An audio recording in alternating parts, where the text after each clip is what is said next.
ক্লিভল্যান্ডের Huntington bank ফিল্ডে 1-1 সমতা। ম্যাচের বয়স তখন 51 মিনিট।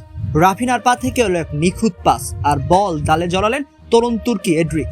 2026 বিশ্বকাপের প্রস্তুতি ম্যাচে মিশরকে 2-1 গোলে হারালো সেলেসাওরা। কিন্তু ম্যাচ শেষে ব্রাজিলিয়ান তারকা রাফিনহা যা বলেন তা ছুঁয়ে গেছে কোটি ভক্তের হৃদয়। ম্যাচের শুরুটা ছিল ঝোড়ো।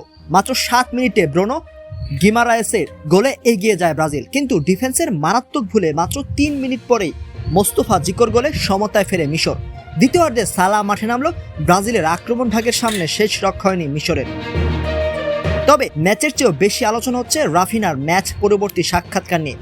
চোট কাটিয়ে ফেরায় বার্সেলোনা উইঙ্গার ম্যাচে অ্যাসিস্ট করলেও শতভাগ সন্তুষ্ট নন নিজের ফিটনেস নিয়ে। তিনি অকপটে স্বীকার করেছেন 1 মাসেরও বেশি সময় চোটের কারণে মাঠের বাইরে থাকায় নিজের সেরা শারীরিক ছন্দে ফিরতে এখনও লড়াই করছেন তিনি।